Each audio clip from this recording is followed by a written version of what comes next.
नमस्कार. आपल्या सर्वांचे मनमंदिरा या यूट्यूब चॅनलमध्ये स्वागत.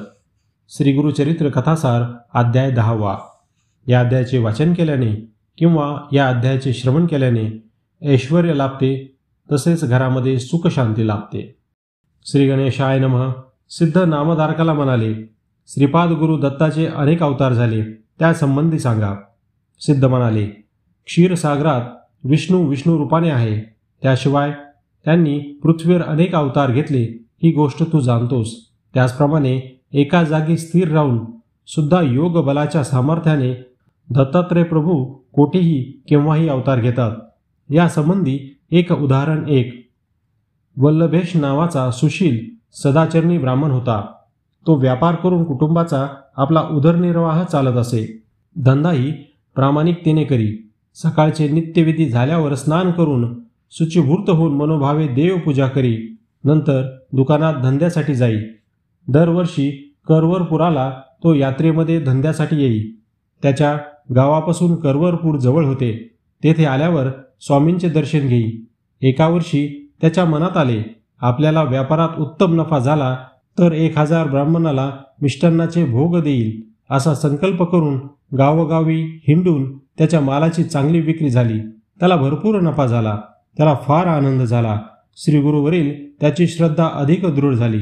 मनामध्ये आपण केलेल्या संकल्पाचे स्मरण होतेच, म्हणून सर्व द्रव्य एकच करून तो करवरपुरास जाण्यास निघाला. ते काही चोरांनी पाहिले. त्याच्या मागावर राहून तेही त्याच्याबरोबर करवरपुरास जाण्यास निघाले. सभ्यपणाचा पोशाख केलेले यात्रेकरू बनलेले ते चोर वल्लभेशाच्या सोबतीने प्रवास करू लागले.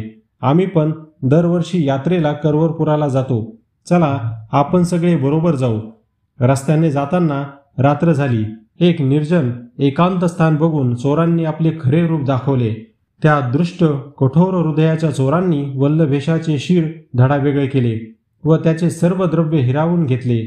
तोच भक्तांचा पाठीराखा, दयाळू, सामर्थ्य संपन्न श्रीपाद श्री वल्लभ धिप्पाड देह धारण करून उग्र रूप त्यांच्या समोर प्रकट झाले. रुद्राक्षधारी, सर्वांगाला भस्म लावलेला, जटा धारण केलेला तपस्वी पाहून चोरांची भीतीने गाळण उडाली. स्वामींनी त्या चोरांचा त्रिशूल कडक घेऊन वध केला. त्यातला एक चोर स्वामींना शरण गेला. पाया पडून प्राणाची भीक मागू लागला. म्हणाला, मी याला ठार करण्याच्या कामात सहाय्य केले नाही. हे बाकीचे असे करतील हे मला माहीत नव्हते. केवळ द्रव्य चोरायचे एवढेच मला ठाऊक होते. आपण साऱ्या विश्वाचे भाव जाणते. मी सांगतो ते सत्य आहे. त्याच्या बोलण्यातील प्रामाणिक भाव सद्गुरूंनी ओळखला. त्यांनी त्याला जवळ बोलवले. ते म्हणाले, तुझे बोलणे सत्य मानून तुला क्षमा केली आहे. ही मंत्रवून दिलेली विभूती मी तुला देत आहे, ती तू वल्लभेशच्या मृतदेहावर शिंपड. सद्गुरूच्या आज्ञेप्रमाणे त्या पश्चाताप झालेल्या चोराने त्यांनी दिलेली विभूती वल्लभेशेच्या गळाभोवती व मृतदेहावर शिंपडली. चमत्कार झाला.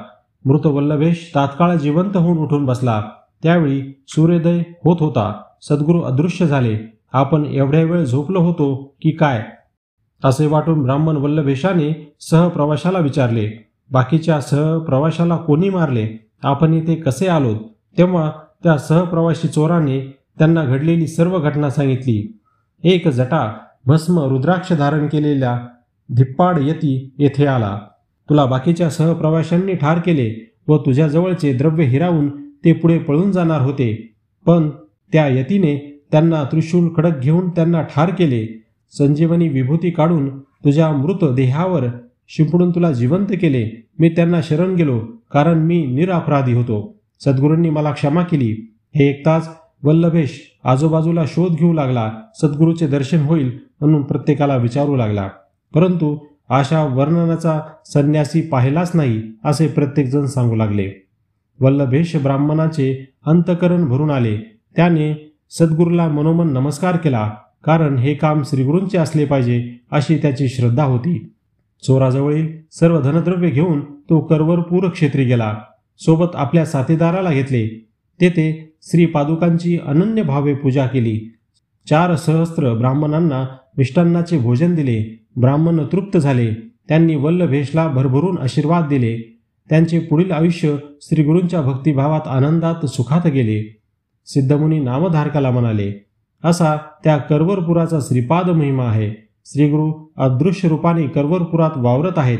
संकटकाळी भक्तासाठी कसे प्रकट होतात ही गोष्ट या कथासारातून कळते. शिवाय स्वामीजींच्या कृपेचे सामर्थ्य कोणालाही कळणार नाही. पुढे जे नरसिंह सरस्वती म्हणून जे अवतार घेतील ते विलक्षण चरित्र दाखवतील. सिद्धाने सांगितल्यावर नामधारकाला नरसिंह सरस्वतीचे चरित्र ऐकण्याची उत्सुकता वाटू लागली. श्री गुरु चरित्र कथासार अध्याय 10 समाप्त.